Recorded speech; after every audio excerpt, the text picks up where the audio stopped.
SNBC ಕಾಲೇಜನ್ನ ಸೋಲಿಸಿದಂತ Bengaluru engineering college ಈ ಸಲ ಕಪ್ಪನ್ನ ಗೆಲ್ತಾರೆ ಅನ್ನೋ ವಿಶ್ವಾಸದಲ್ಲಿದ್ದಾರೆ. ಅವರು ಕಪ್ಪನ್ನ ಗೆಲ್ತಾರ ಅಂತ ನೋಡೋಣ. ಈಗ 1 ಓವರ್ ಮಾತ್ರ ಬಾಕಿ ಉಳಿದಿದೆ. 18 ರನ್ಗಳನ್ನ ಗಳಿಸಬೇಕಾಗಿದೆ ಜಯಕ್ಕಾಗಿ. ಜಯ ಯಾರ ಪಾಲಿಗೆ ಒಲಿಯುತ್ತೆ ಅಂತ ನೋಡೋಣ. ಇನ್ನು 2 ವಿಕೆಟ್ಗಳು ಉಳ್ಕೊಂಡಿದೆ. ಆಲ್ ರೌಂಡರ್ ಆದಂತ ರಮೇಶ್ ಪ್ರಸಾದ್ ಮತ್ತು ಗವಾಸ್ಕರ್ ಈಗ ಕ್ರೀಡಾಂಗಣದ ಒಳಗಡೆಗೆ ಇಳಿದು ಬರ್ತಾ ಇದ್ದಾರೆ. ಪಂದ್ಯ ಈಗ ರೋಚಕವಾದಂತ ಘಟ್ಟವನ್ನ ತಲುಪಿದೆ. ಬನ್ನಿ, ಆರಂಭ ಆಗ್ತಾ ಇದೆ ಆಟ. ನೋಡೇ ಬಿಡೋಣ ಯಾರು ಗೆಲ್ತಾರೆ ಅಂತ. ಅಯ್ಯೋ ಹೋದ್ಲು ಲೇಖಾ ಹೋದ್ಲು. ಅಯ್ಯೋ ಹೋದ್ಲು ಲೇಖಾ ಹೋದ್ಲು. ಈ ಸ್ಟೀಫನ್ ಒಂಚೂರು ನಾಚಿಕೆನೇ ಇಲ್ವಾ? ಸ್ವಂತ ಕಾಲೇಜ್ ಸೋಲ್ತಾ ಇದ್ರು ಚಿಂತೆ ಇಲ್ಲ, ಆದ್ರೆ ಲೇಖಾ ಜೂಲಿ ಸೋಲ್ಬೇಕು.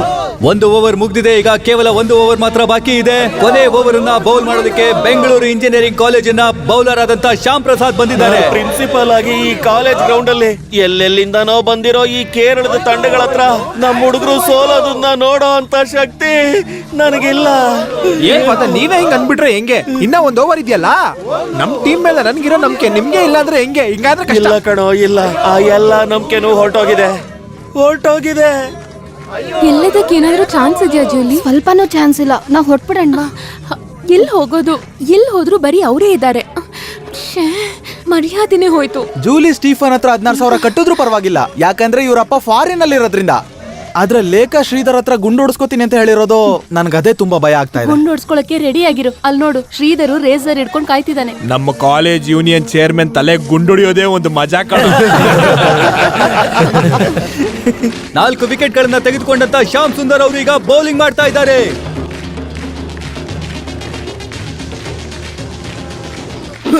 ಶ್ಯಾಮ್ ಸುಂದರ್ ಅವರ ವೇಗದ ಚೆಂಡನ್ನ ಗವಾಸ್ಕರ್ ಇಂದ ಮುಟ್ಟೋದಿಕ್ಕೂ ಸಾಧ್ಯ ಆಗಿಲ್ಲ.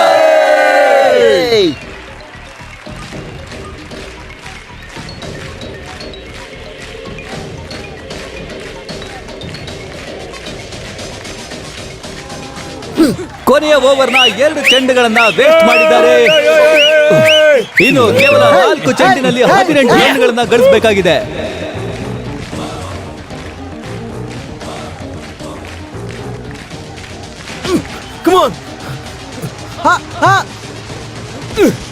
ಗವಾಸ್ಕರ್ ಈಗ ರನ್ ಔಟ್ ಆಗಿದ್ದಾರೆ.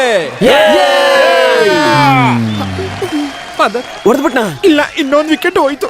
ಇನ್ನು ಎಷ್ಟು ವಿಕೆಟ್ ಇದೆಯೋ? ಇನ್ನೊಂದೇ 1 ವಿಕೆಟ್. ಓ ದೇವ್ರೇ ಕಾಪಾಡಪ್ಪ. Last batsman Narendran. ಉಳಿದಿರುವಂತಹ ಕೊನೆ 3 ಚೆಂಡುಗಳಲ್ಲಿ 18 ಕ್ರೂಷಿಯಲ್ ರನ್ಗಳನ್ನ ಗಳಿಸಬೇಕಾಗಿದೆ. ಈಗ ಗೆಲ್ತೀವಿ ಜೂಲಿ. ಈ ಸ್ಟೀಫನ್ ಅವ್ರ ಫ್ರೆಂಡ್ಸ್ ಮುಂದೆ ಯಾವ್ದಕ್ಕೂ ನಾವು ಆಡ್ಬಾರ್ದು. ಓ ಹೌದಾ? ಇವತ್ತು ನಿನಗೆ ಗುಂಡು ಮಾಡಿಸಿ ಇಡೀ ಗ್ರೌಂಡ್ ಎಲ್ಲ ಓಡಿಸ್ತೀನಿ. ಆ ಪ್ರಿನ್ಸಿಪಲ್ ಇವರಿಬ್ಬರನ್ನ ನಂಬಿ ಒಬ್ಬರನ್ನ ಸೆಕ್ರೆಟರಿ ಇನ್ನೊಬ್ಬರನ್ನ ಚೇರ್ಪರ್ಸನ್ ಮಾಡ್ದಾಗ್ಲಿಂದಾನೆ ಈ ಕಾಲೇಜ್ ಸರ್ವನಾಶ ಅನ್ನೋದು ಶುರುವಾಯ್ತು. ಏನಮ್ಮ ಜೂಲಿ, 16,000 ಇಟ್ಕೊಂಡಿದ್ಯಾ? 84 ರನ್ಗಳನ್ನ ಗಳಿಸಿ ಕ್ರೀಸ್ ನಲ್ಲಿ ಔಟ್ ಆಗದೆ ಹಾಗೆ ಅಂಟ್ಕೊಂಡು ನಿಂತಿರುವಂತ ರಮೇಶ್ ಪ್ರಸಾದ್ ಈಗ ಬ್ಯಾಟಿಂಗ್ ಅನ್ನ ಆಡ್ತಾ ಇದ್ದಾರೆ. ತಂಡವನ್ನ ಗೆಲ್ಲಿಸ್ತಾರ ನೋಡೋಣ. ಲೇ ತಮ್ಮ ರಮೇಶ, ಹೆಂಗಾದ್ರೂ ಮಾಡಿ ಈ ಫಾದರ್ ಮರ್ಯಾದೆನ ಕಾಪಾಡ್ತೀಯ ಅಲ್ವೇನೋ? ಕಾಪಾಡ್ತಾನೆ ಅಲ್ವಾ? ಇಲ್ಲ ಫಾದರ್, ಆಲ್ರೆಡಿ ಹೋಯ್ತು ಅಂತಿದ್ಯಾ?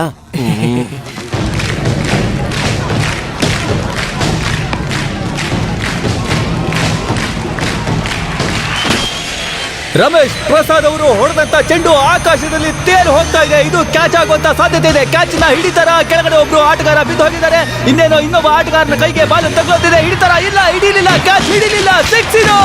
ರಮೇಶ್ ಪ್ರಸಾದ್ ಅವರು ಎಸ್ಎಂಇಗೋಸ್ಕರ ಅದ್ಭುತವಾದಂತ 6 ಅನ್ನ ಈಗ ಗಳಿಸಿದ್ದಾರೆ. ರಮೇಶ, ನೀನ್ ಕಾಲೇಜ್ ಮರ್ಯಾದೆನ ಉಳಿಸ್ಬಿಟ್ಟೆ ಕಣ. ಇದರೊಂದಿಗೆ ರಮೇಶ್ ಅವರ ರನ್ 90 ರನ್ಗಳಾಗಿದೆ. 228 ರನ್ಗಳನ್ನ ಹೊಡೆದಿರುವಂತಹ ಬ್ಯಾಂಗ್ಳೂರ್ ಇಂಜಿನಿಯರಿಂಗ್ ಕಾಲೇಜಿನ ಇವರು ಸೋಲಿಸ್ತಾರ ಅಂತ ನೋಡೋಣ. 2 ಬಾಲಿಗೆ 12 ರನ್ಗಳು ಬೇಕು. ಏ ರಮೇಶು, ನಿನ್ನೆ ನಂಬಿದೀವಿ ಕಣ, ಹೆಂಗಾದ್ರೂ ಮಾಡಿ ಗೆಲ್ಲಿಸ್ಬಿಡ.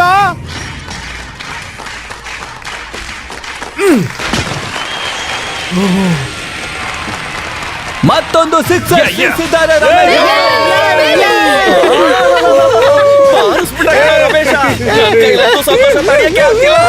222 ರನ್ಗಳನ್ನ ಹೊಡೆದಿರುವಂತ ಎಸ್ಎಂಇ ಕಾಲೇಜ್ಗೆ ಕೇವಲ 6 ರನ್ಗಳ ಅಗತ್ಯವಿದೆ. ಕೇವಲ 6 ರನ್ಗಳು. ಲೇ ರಮೇಶ, ಫಾದರ್ ಮತ್ತೆ ಕಾಲೇಜ್ ಮರ್ಯಾದೆ ಕಾಪಾಡೋ.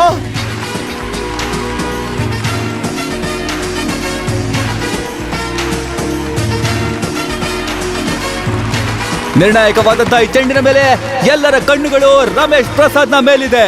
ಅಗತ್ಯವಿರುವ 6 ರನ್ಗಳನ್ನ ಹೊಡೆದು ರಮೇಶ್ ಪ್ರಸಾದ್ ಅವರು ಎಸ್ಎಂಇ ಕಾಲೇಜಿನ ಗೆಲ್ಲಿಸ್ತಾರ ಅಂತ ನೋಡೋಣ.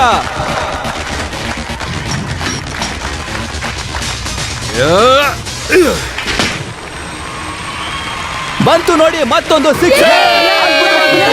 ಸಿಡಿಸಿದಂತ ರಮೇಶ್ ಪ್ರಸಾದ್ ಅವರು ಈ ಸಿಕ್ಸರ್ ಮೂಲಕ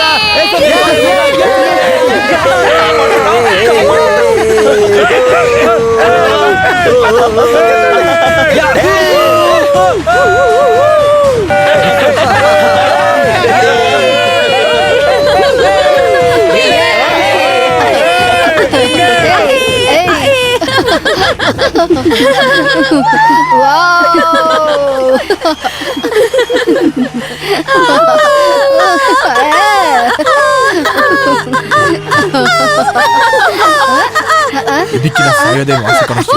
ಇನ್ಮೇಲೆ ಕಾಲೇಜ್ಗೆ ಬರಲ್ಲ. ಸಂತೋಷದಿಂದ ಹೆಂಗು ಕುಣಿತಾ ಇದಾರೆ ನೋಡು ಅವ್ರುಗಳು. ನೋಡ್ತಾ ಇರು ಒದ್ದಾಡೋ ತರ ಮಾಡ್ತೀನಿ. ನಿನ್ ಮೇಲೆ ಹಣ ಇಟ್ಟು ಹೇಳ್ತಾ ಇದ್ದೀನಿ. ಅದಾದ್ಮೇಲೆ ನಾನು ಈ ಕಾಲೇಜ್ ಒಳಗಡೆ ಕಾಲಿಡೋದು.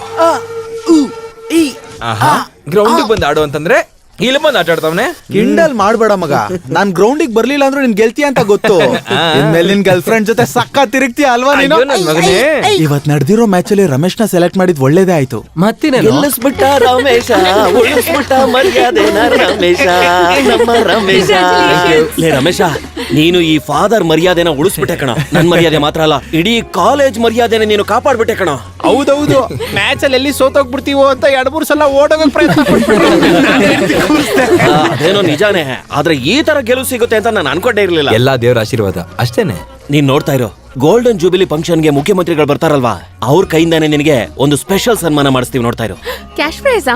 ಅದಲ್ಲ, ಅದಕ್ಕಿಂತ ಒಂದು ದೊಡ್ಡ ಸನ್ಮಾನ. ಈಗ ನಿನ್ನ ಹತ್ರ ಇರೋ ಕ್ಯಾಶ್ ನಾವು ಕೊಡು. ಯಾವ ಕ್ಯಾಶ್ ಅದು? ಸ್ಟೀಫನ್ ಹತ್ರ ಬೆಟ್ ಕಟ್ಟಿದೆ 16,000 ರೂಪಾಯಿ. ಇದು ರಮೇಶ್ ನಿಂದೇನೆ. ಬೆಟ್ ಕಟ್ಟಿದ್ ನೀವ್ ತಾನೆ, ಇದು ನೀವೇ ಇಟ್ಕೊಳ್ಳಿ. ನಿನ್ ಟ್ಯಾಲೆಂಟ್ ಇಂದ ಗೆದ್ದಿದ್ದು ತಾನೆ, ನೀನ್ ಇದನ್ನ ಇಟ್ಕೋ. ಯಾವ್ದಾದ್ರು ಒಳ್ಳೆ ಕೆಲ್ಸಕ್ಕೆ ಉಪಯೋಗಿಸ. ಹಾಗಾದ್ರೆ ಒಂದ್ ಕೆಲಸ ಮಾಡೋಣ. ಕಾದರ್ಬಾಯಿ ಮಗಳು ಮದ್ವೆಗೆ ನಾವು ಫಂಡ್ ನ ಕಲೆಕ್ಟ್ ಮಾಡ್ತಿದ್ವಲ್ವಾ, ಆಗ 100 ರೂಪಾಯಿ ಅಷ್ಟೇ ನಂಗೆ ಕೊಡಕ್ಕಾಗಿದ್ದು. ತಗೊಳ್ಳಿ ಈ 16,000 ರೂಪಾಯಿಗಳು. ಮಗನೇ ರಮೇಶ, ಯಾಕೆ ಕಣ್ಣೀರು? ಹಳ್ಳಿ ಬಿಡೋ, ಸಂತೋಷ ಆಗ್ಬೇಕಾದ್ರೆ ಕೆಲವ್ರಿಗೆ ಕಣ್ಣೀರ್ ಬರುತ್ತೆ. ಏನೇ ಆದ್ರೂ ಇವ್ರಿಗೆ ಒಂದು ಒಳ್ಳೆ ಟೈಮ್ ಬಂತು. ರಮೇಶ್ ನನಗೆ ಗೊತ್ತಾ, ಸುಭದ್ರ ಮದ್ವೆಗೆ ಯೇಸುದಾಸ್ ಅವ್ರು ಬರ್ತಿದ್ದಾರೆ. ನಿಜನಾ ಕಾದರಣ್ಣ? ಹೌದಪ್ಪ, ಅವರು ನನಗೆ ತುಂಬಾ ಹಳೆ ಪರಿಚಯ. ಸರಿ, ನಿನ್ ತರನೇ ಅವ್ರಿಗೂ ನನ್ ಮೇಲೆ ಅಭಿಮಾನ ಜಾಸ್ತಿ. ನನ್ ಮಗಳು ಮದ್ವೆಗೆ ಬರ್ತೀನಿ ಅಂತ ಮಾತು ಕೊಟ್ಟಿದ್ದಾರೆ. ಹಾಗಾದ್ರೆ ಮದ್ವೆ ಅದ್ದೂರಿಯಾಗಿರುತ್ತೆ, ಏನಂತೀರಾ?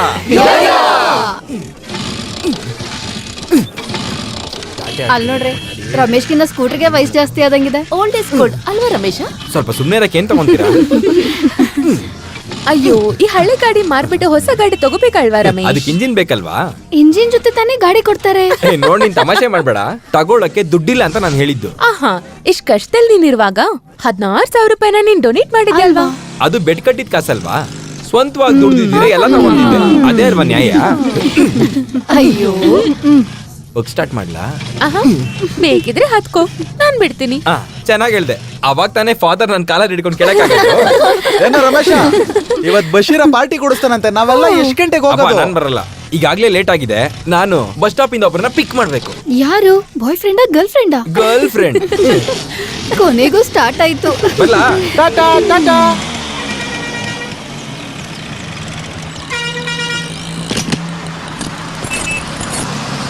ಬನ್ನಿ ಬನ್ನಿ, ಬೇಗ ಇಳಿರಿ, ಬೇಗ ಇಳಿರಿ. ಇಳಿರಮ್ಮ, ಬೇಗ ಇಳಿರಿ. ಅಕ್ಕ ಬೇಗ ಇಳಿರಕ್ಕ.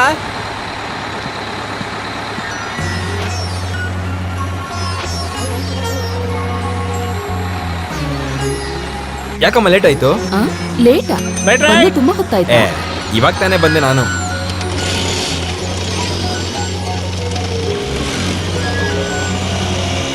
ಇವತ್ತು ಲೀವ್ ಹಾಕಿ ನಾಳೆ ಆಫೀಸ್ಗೆ ಹೋಗ್ಬೋದಪ್ಪ. ನಾನು ಎಸತಿ ಹೇಳದ್ ನಿಂಗೆ.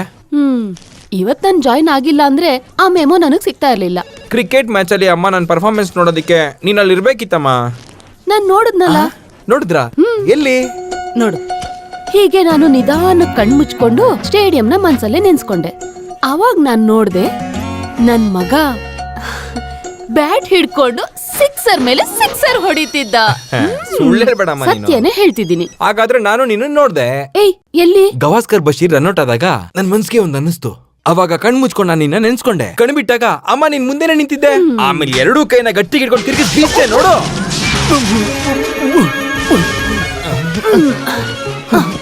ಸದ್ಯ ನಮ್ಮನ್ನ ನೋಡ್ಲಿಲ್ಲ ನಮ್ ಪುಣ್ಯ. ಬಾ. ಆಮೇಲೆ ಇನ್ನೇನು KDM ನಡ್ಗೋಗ್ಬಿಟ್ಟಿತ್ತು.